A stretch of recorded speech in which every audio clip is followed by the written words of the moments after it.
Hello everyone, and this is Tide Pirate 13 here with episode 9 of Minecraft.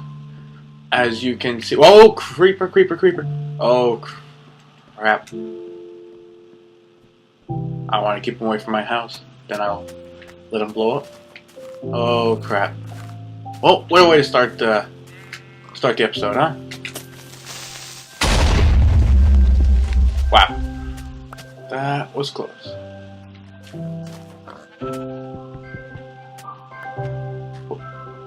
Alright, so as I was saying, as you can see, making progress on the house, getting the foundation down.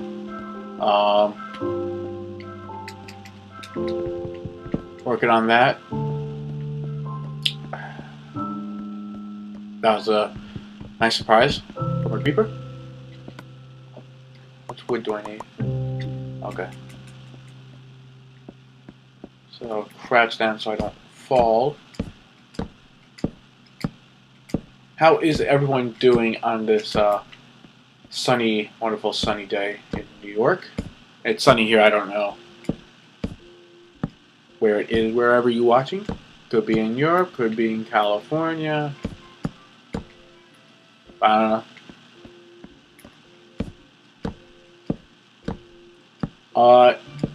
E3 is coming in just a few weeks. That's exciting. I need more wood. Okay. Chop down the tree.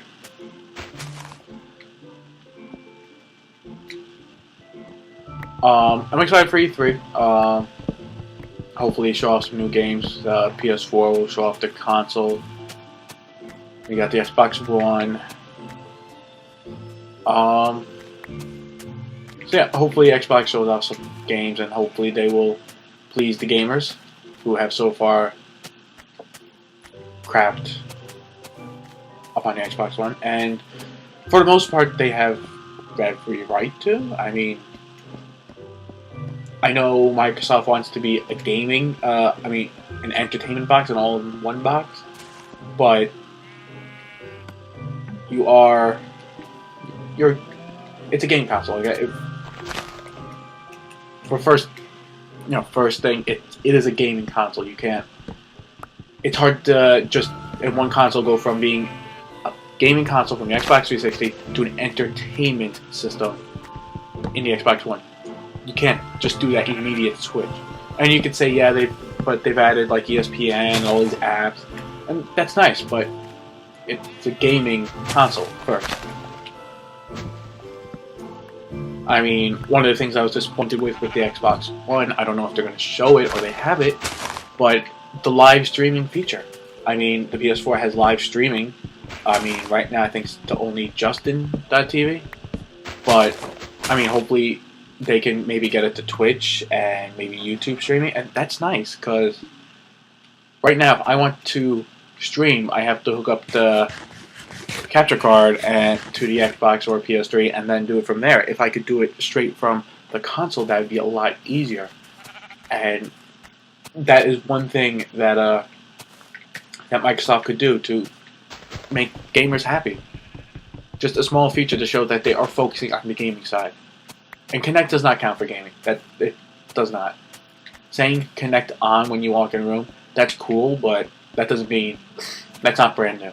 It's not amazing.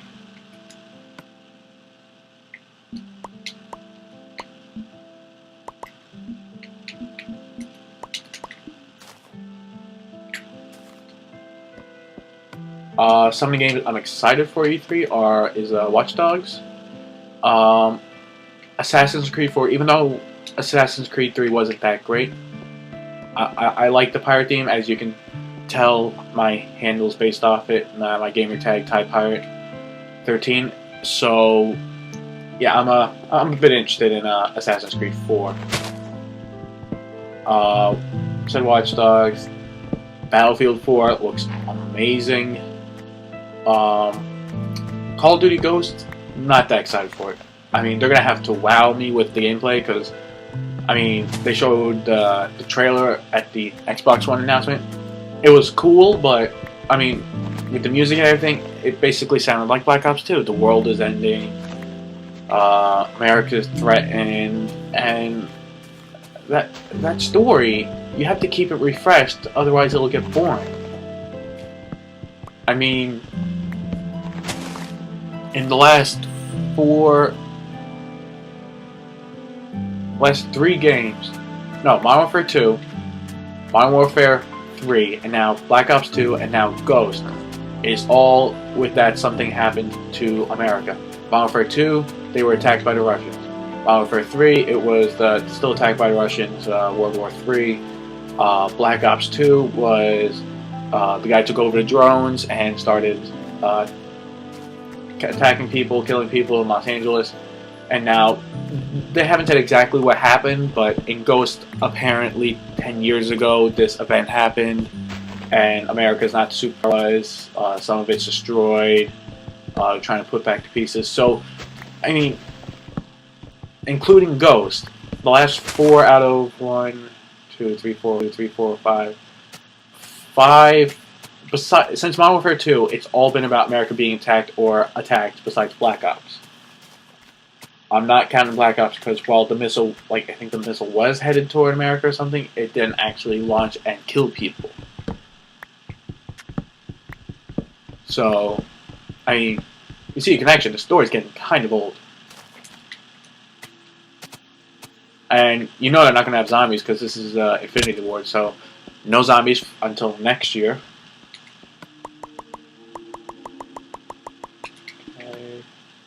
Put down some more wood. So, I mean, I might grow to like the game. I'm not saying I'm going to outwardly hate it, but right now they haven't wowed me to the point where I should spend another $60 on a Call of Duty game, when Black Ops is actually really good. Treyarch has actually added features and done great stuff to it. I mean, it's not perfect, but better than Modern Warfare 3. Oh my... I was really disappointed with that game. Besides the campaign, multiplayer was absolutely terrible.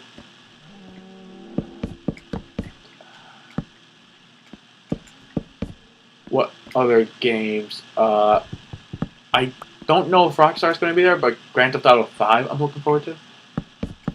I wonder if I wonder if Sony will show off The Last of Us, because usually E3 is showing off the games that'll be out later this year, and then most of the games will come out later this year, and then some games they'll show that will come out next year, or concept titles. The Last of Us is coming, I think, a week or two after E3, so I think they would show it to, bring it up, but they really shouldn't focus on it, because it's a game that's coming out in under a month. What they should be doing is pumping up games that will be ready for the PS4 when it comes out this year. Because that's the big thing now. The new consoles. And I hope The Last of Us is good. That looks really good.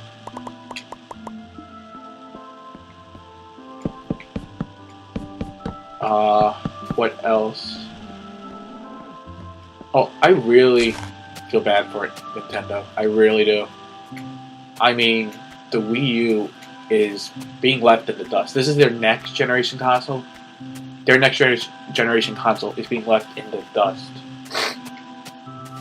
Sorry about my stuffy nose. But yeah, not a lot. I mean, I listened to the Rooster Teeth's new gaming podcast.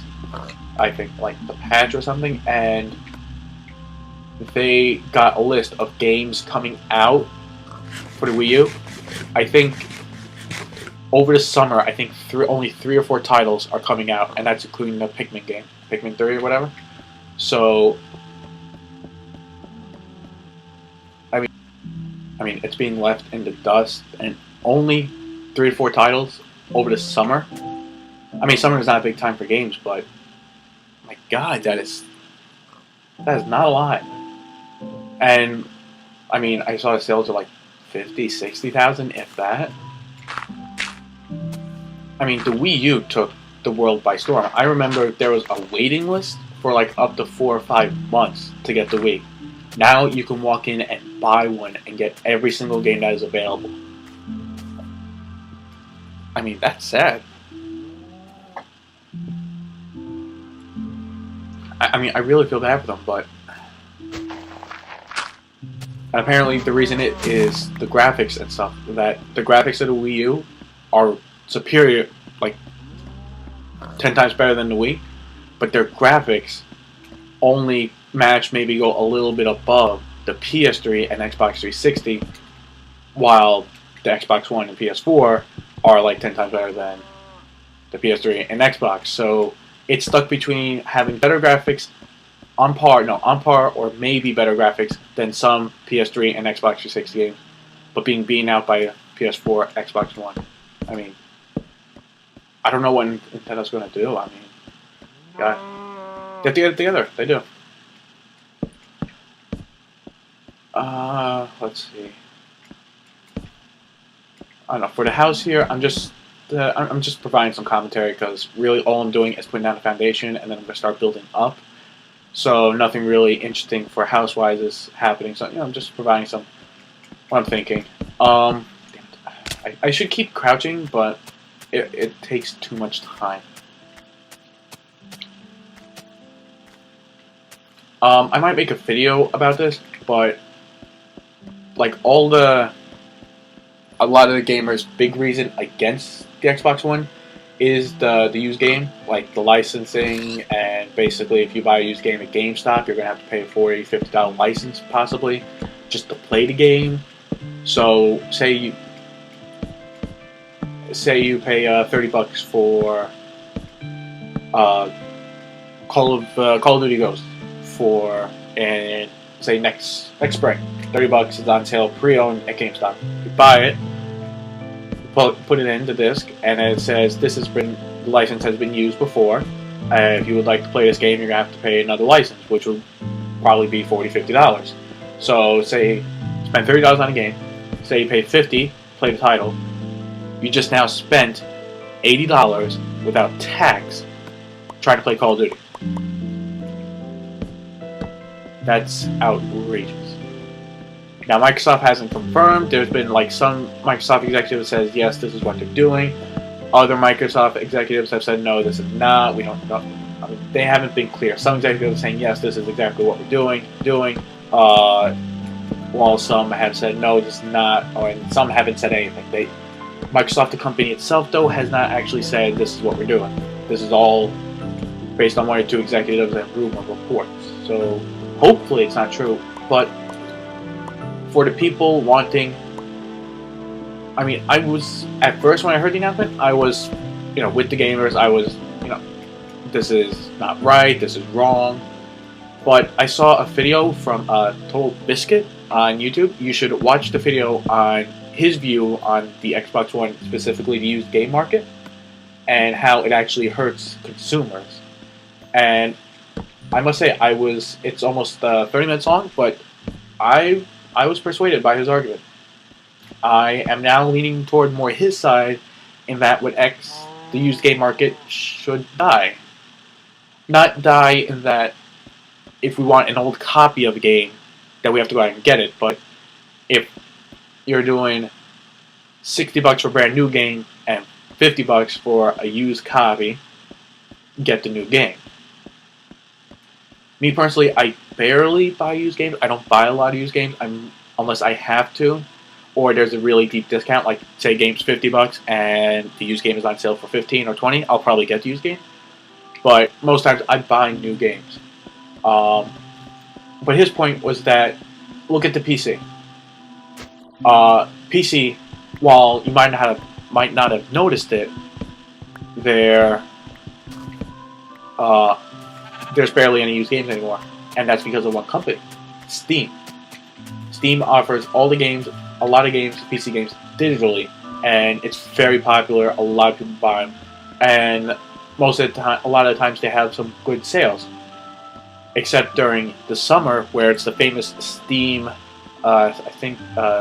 Steam summer sale, where it's like a week or two, I think, of like games being marked down 60-70% off. I mean, people go broke buying 100 games, spending hundreds of dollars, but they get so many games.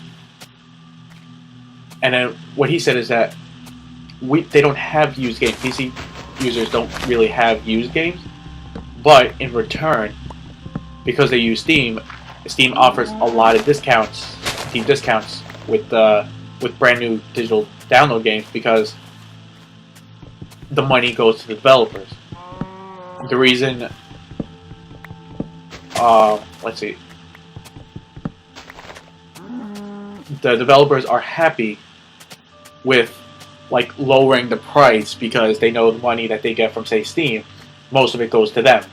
Unlike a used game from GameStop, in which case all the money goes to GameStop.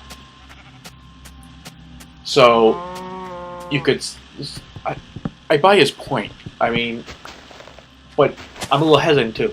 I would be supportive of stopping the majority of used sales, used game sales, on the PS4 and Xbox One. But in return, I would like there has to be a discount on downloadable titles. So Halo 5, if that's $60 in store, I want to see it for like say $50 online, or maybe $45, because you're not getting a box. You don't have to pay for the price of the box and the money it takes the shipping to get there. And this will entice more people to buy it digitally. If it's $15 cheaper, then people are most likely going to buy digitally. And apparently, in negotiations, GameStop has been a dick, basically, to Microsoft and Sony. They're not giving any of the money from used game sales to them or to developers. They're keeping the money to themselves. But I see the point too. I believe that if you buy the copy of the game, you should also be able to sell it to GameStop because you bought the copy. It is now yours to do if you want. You want to throw it down a trash can, throw it off a hill, sell it to GameStop, sell it to the guy sell it at a yard sale. I understand that. So there has to be like a medium where we can stop used game sales to most of them, but in return we get, say, like deep discounts on the price of games occasionally. I mean, it doesn't have to be every day, but say one weekend every month there's a sale on Xbox, like Xbox Marketplace, where some games are 20-30% off, maybe some older games are like 80% off for one weekend, and that would entice more people to buy the game. And people will buy more games because, say you have $60, you can buy one game at GameStop, but during the weekend sale, you can buy 3 or 4 games for $60 because they're all on discount. Which one are you going to do? You're going to buy 3 or 4 games for $60, then buy one game brand new for $60 at GameStop. So, I understand his point of view. I see the gamer's point of view where this is wrong, but hopefully it works out. But I'm hesitant on this because Microsoft hasn't said anything about the used game thing, and they haven't also said that in return there will be like a weekend a month or every 2 months or like an Xbox summer sale of deep discounts in games. If they don't say that and it doesn't happen, then I'm against it because we don't get games for cheaper. I'm all for developers getting money, but $60 for a downloadable title, no matter if it's Halo or stuff, that's too much. I think $50 would be better. Because we're not getting a box, we're not getting a manual, not getting a disc. So I think $5-10 off the $60 price, I think that's reasonable. Alright, so that's going to be it for me today. If you liked the video, please like and subscribe. If you have anything to say about the Xbox One, what's your view on it? Or anything about the house I'm building, any ideas of what I should build? Should I build like a tennis court or a pool? I don't know. Sunroof. Let me know. Follow me on Twitter at TidePirate13. And see you later.